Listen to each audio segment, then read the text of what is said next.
Hello and welcome to Atop the Fourth Wall, where bad comics burn. And welcome back, my friends, to Secret Origins Month.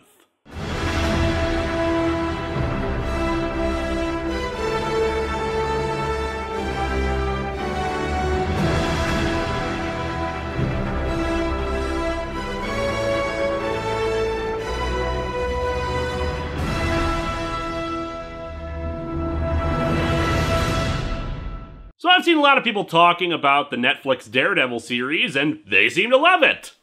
I, of course, have not seen it, because not only do I not have regular TV, but no Netflix either. Yeah, sorry, if I'm paying for something like that, I want to own it, not just fear it's going to be taken away from me. Plus, it's of no use to me anyway, since I rarely have time to watch something for funsies. I watch stuff while I'm editing, I need DVDs so I can rip footage if I end up using it in a video, and frankly, if the internet goes down, I prefer having it offline with me. So instead, I get to have the Daredevil movie to watch!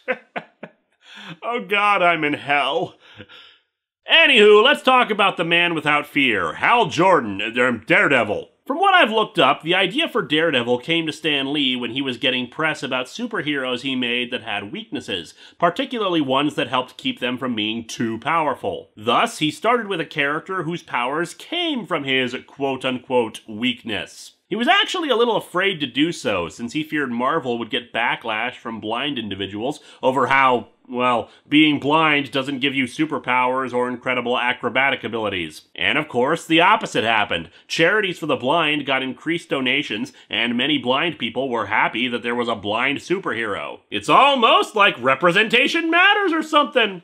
Weird, isn't it? What's especially funny is just how many creators ended up working on this book. I don't just mean down the line, although there are a lot of those, I mean on this first issue. Another reason Stan wanted to make the book was because he wanted a project for artist and co-plotter Bill Everett. Everett's pencils came in late, so they needed help inking the book. That help came from Steve Ditko and Marvel production manager Saul Brodsky, the father of everybody's favorite creator of sultry teenage super foxes, Gary Brodsky. Get it? Saul Son Productions. Anyway, we won't hold that against him. Back to the creators list, Jack Kirby is credited with creating some of the design elements of Daredevil's outfit, including his signature Billy Club weapon, to the point where the opening splash page of the book, that was also used on the cover, was apparently done by Kirby. Oh, and there might be a bit of contradiction on the creation of Daredevil, since according to an interview with Wendy Everett, Bill Everett's daughter, the two apparently would often talk about the characters he worked on, and they had apparently talked about some of the stuff that went into Daredevil. What his profession should be, what handicap it should be. Wendy was legally blind for some time before having it corrected. The thing to remember about this stuff is that I am not an expert on this, and I don't have the time on a weekly basis to do the kind of research necessary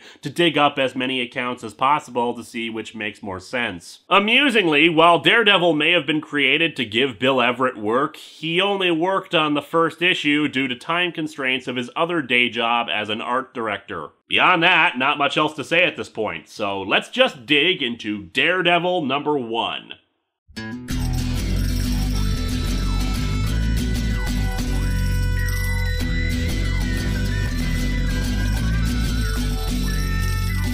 Welcome to Atop the Fourth Wall, where bad comics burn. Linkara's gonna teach you all a lesson you won't learn. Brodsky, you're not the smartest. Life out, you're not an artist. Anyone who's had a bad comic published, it could be your turn. Linkara, he's a man who punch, wears a birdie hat. Linkara, he has a magic gun. Where'd he purchase that? Linkara, coins, robots, Amazon and trucks. Linkara, this comic sucks. Linkara.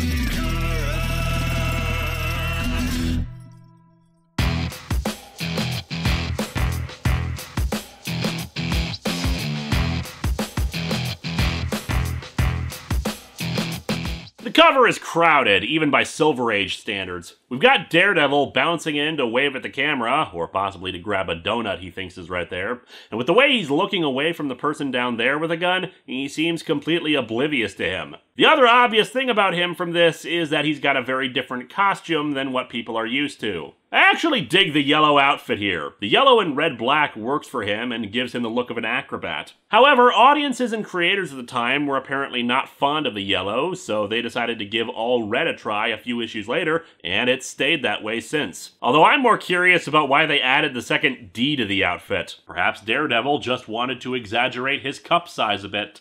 Remember when we introduced Spider-Man? Want to meet someone even more miserable? Now we continue the mighty Marvel tradition with Daredevil, our tradition of one other character so far. A worthy companion magazine to such all-time greats as the fabulous Fantastic Four. Now there's a thought. We've got adjectives over other Marvel books like Uncanny X-Men or Amazing Spider-Man.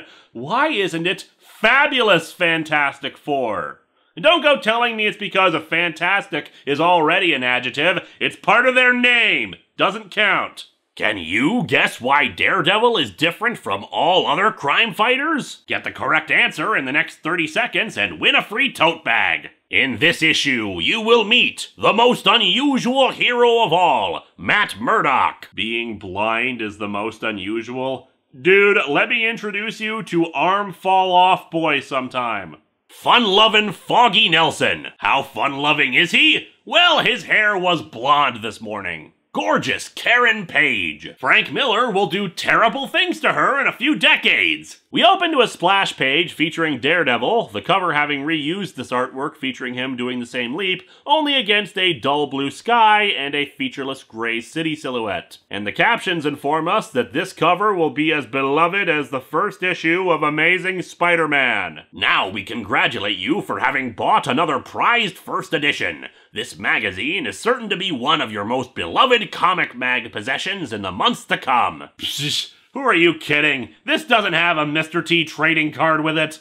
I also love how it says that it's only going to be beloved for months to come. It'll be beloved by you for only less than a year. Then you'll be using it to wipe up what your dog did on the kitchen floor. We truly open at Fogwell's Gym, where a group of goons are playing poker. Come on, Porky. Yeah, it's not like you're ever gonna get a movie named after ya. We haven't got all day. The Fixer may be here soon. The Fixer? From Holy Terror?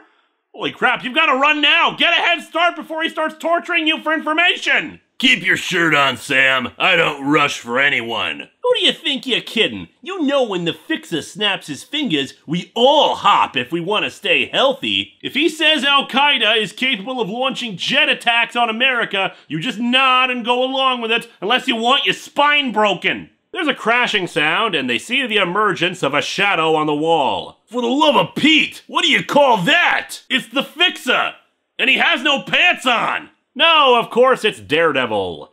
And apparently he's got a bit of a glow to him. Daredevil, the man who is a nightlight. You're in the wrong place, Buster. We don't use costumed wrestlers here. You want the SLF down the street. You'll know it when you see the big sign with Bone Button on it.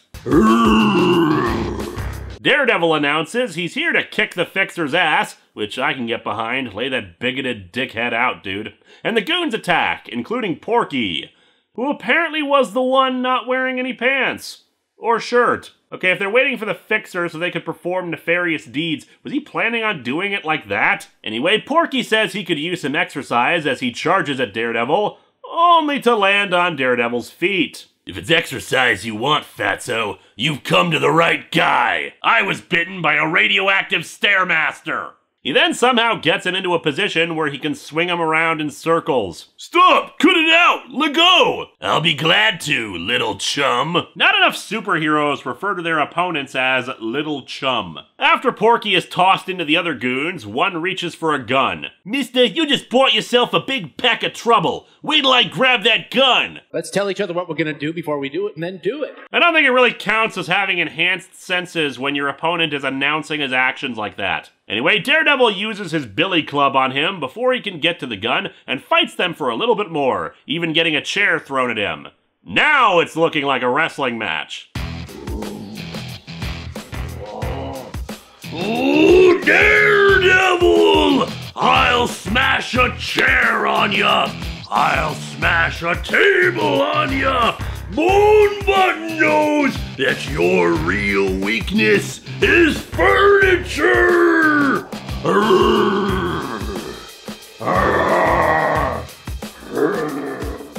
So yeah, Daredevil finishes knocking them around like they were nothing, finally announcing his name as they all lay down and nursing their injuries. It ain't possible! Nobody can fight like that! He must do it with mirrors! Yes, mirrors are generally known for their ability to spin people. While Daredevil announces he's going to wait around for the Fixer to arrive too, we suddenly cut to a flashback for Daredevil's origin story. The year is 1950. Ugh, and that's why I refuse to watch the Netflix Daredevil. If they're not gonna have it be played by a 70-year-old, just like it is in the comics, then they're just being disrespectful to the character. As the prize fighter known as Battlin' Murdock talks to his 8-year-old son, Matthew, trying to explain to him that it was not his choice to be called Battlin' Murdock, but now he's stuck with it. Little Matthew refuses to study, preferring to grow up like his father, but Murdock says he promised their dead mother that he wouldn't let Matthew grow up to be an uneducated pug like him. Wow, must have been a great marriage if that was her final wish. Years pass, with Matt being forced to forsake anything not related to his studies, including stuff like football or screwing around with kids. Even the kids themselves mock him for not participating in their reindeer games, like, stand on another kid's shoulders or shake hands. Man, this generation really did need TV, didn't it? Oh, and by kids, I mean these octogenarians right here. Well, if it ain't old Daredevil himself! Hi, Daredevil. Be sure you don't tire yourself out turning all those heavy pages in your school books. We're the bullies who specialize in ironic nicknames instead of actually insulting ones. No one can be as cruel as an unthinking youth. Wow, you really haven't met the Fixer, have you? Matt soon realizes that he can train in secret with his father's boxing equipment while he's traveling around. However, said boxing soon comes to a stop. Murdock is simply getting too old to box and nobody will manage him. And unfortunately, since this is not a Rocky movie, his only option is to go to the Fixer! The Fixer? I always swore to myself that I'd steer clear of a guy with his reputation. I wouldn't worry, dude. I hear he's got a gentle soul.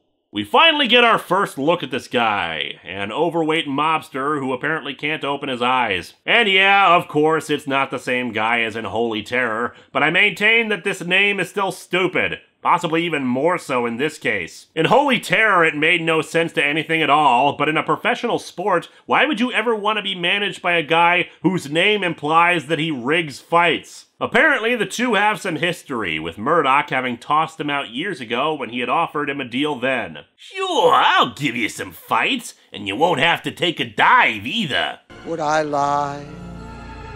Later, Matt spots a blind old man trying to cross the street when a truck comes hurtling towards him. Its brakes out. Said truck is from the Ajax Atomic Labs. I see our tax dollars are being well spent on this truck with bad brakes. Matt pushes the blind man out of the way, but he gets hit by the truck instead. And somehow the truck carrying radioactive materials was so unsecured that a barrel managed to fly to the front of the truck and spill on Matt. It struck his face! Is it something radioactive? Now he's radioactive! That can't be good! Wonder if anybody cleaned up all that radioactive goop on the ground. I mean, what happens if it goes into the sewer or something? Who knows what sort of mutated reptiles and rodents would result from that? Anyway, Matt survives since radiation is perfectly safe as long as you don't get it in your eyes. And if you do, you just need to use one of those eye-washing stations in high school science classes. But since one of those wasn't nearby, Matt is blind now. But again, radiation is just an inconvenience in the grand scheme of things. So according to the doctors, Matt can get an operation in a few years to fix his sight once the tissue has healed. And as tends to happen when one of your senses is lost, all of Matt's other senses become enhanced. But of course, even better because radiation. Ah, radiation, granter of superpowers. With as many positive effects it has in comic books, you'd think they'd be bottling radiation up and selling it in grocery stores. And according to this narration here, off-panel, Matt continues his studies and makes it into college, befriending a guy named Franklin Foggy Nelson. Foggy even comments on how Matt is so good at studying when he keeps struggling with it. And I wouldn't be surprised if the radiation I absorbed in the accident doesn't have something to do with it too. Radiation! Now in 3 delicious flavors: Gamma Ray Grape, Beta Ray Berry, and Neutron Naranja. These heightened senses include sound, smell, touch, and taste. Well, my sense of taste has become so highly developed that I can tell exactly how many grains of salt are on a piece of pretzel. Truly his most fearsome crime-fighting ability. And yes, of course, there is the built-in radar sight. Although here it really acts more as a proximity detector.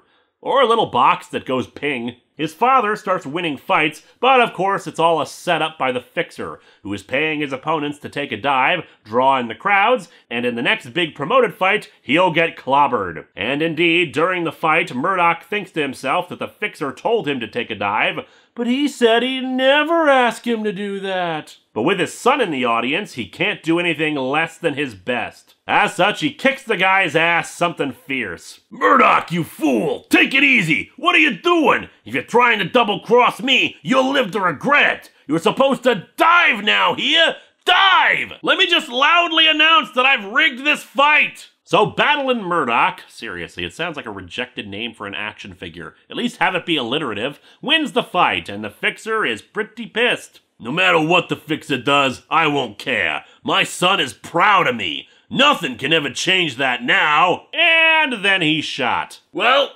still doesn't change that. Ugh. But I am starting to care about what the Fixer does. After Foggy and Matt graduate, Foggy's father helps set them up as partners in their own law firm. Foggy even introduces their new secretary, Karen. And her hair that no doubt maintains control over her like a parasite. Seriously, look at that. Her hair is as big as her head itself. However, Matt is not satisfied with all of this. I'll never be able to concentrate on my law work until Dad's murderer is finally brought to justice. But years ago, I promised Dad that Matt Murdock would use his head, which is what I'm trying to do. Hopefully my psychic powers can help. And thus Matt realizes what so many others have. Loopholes that break the spirit of these things. While Matt Murdock promised he wouldn't resort to force, by taking on a costumed identity, he can use his brute force whenever he wants. His sensitive touch allows him to feel out different fabrics, and apparently different colored fabrics have different feels. Whatever. He also painted red dots on his boots. Because shut up. He reconfigured a cane into a weapon. I can use it in 100 different ways. Like as a bong. Like that sound effect indicates. Anyway, his first outing takes us back to the beginning of the story, where he's beaten up some goons at the gym, and the Fixer has arrived. He beats up the newest goons, thanks to his enhanced senses, just as the Fixer tries to make an escape. Hold it, Speedy! Speedy is the Fixer?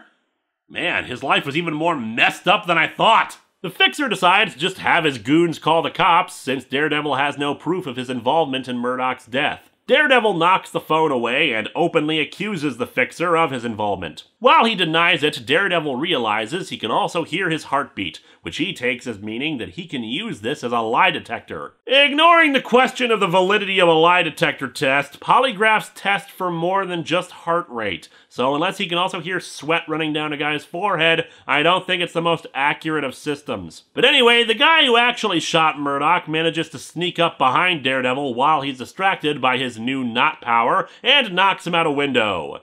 Which he survives by managing to use his cane to swing around on a flagpole and right back up into the room. Okay, last week I saw Green Arrow use a contraption in his car to launch him into a window several stories up, and this is what I'm calling bullcrap on. But whatever, after a pointless interlude where we see that Karen has the hots for Matt, Daredevil forces out all the other crooks except for the Fixer and the shooter, Slade. As the two crooks point out, he has no evidence of anything. However, Daredevil decides to bluff them, claiming he has a hidden tape recorder in his cane. Which actually would have been a good idea.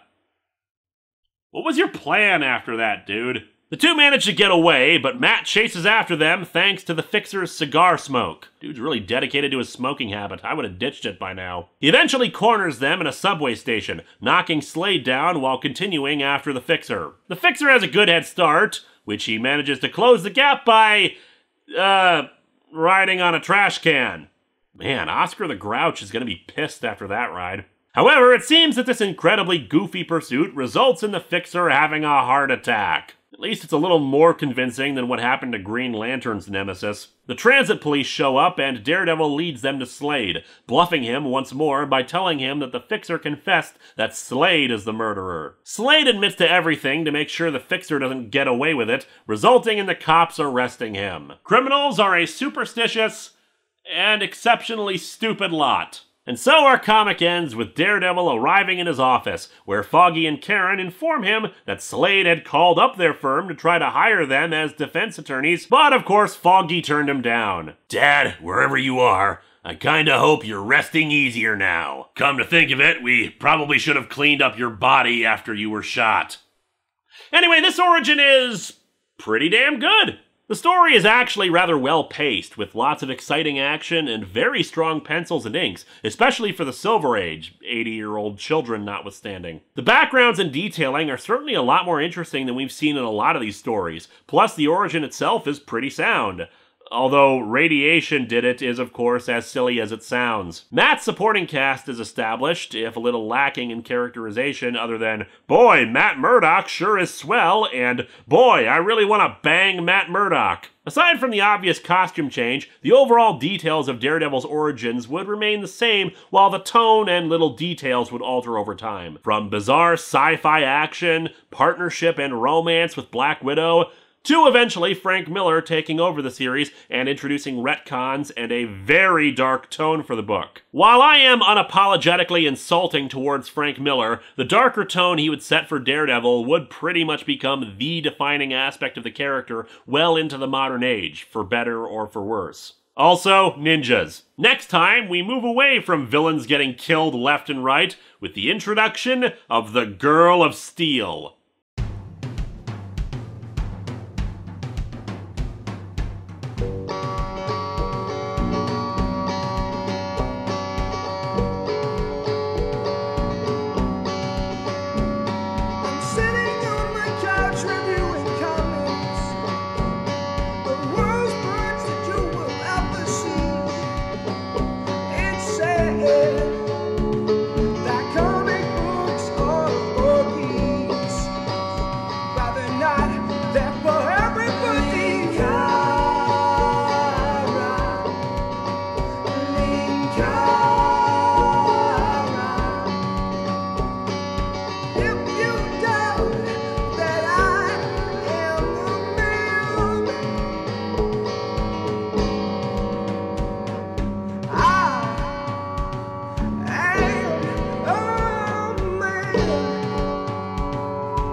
Seriously, is the radiation making him glow too?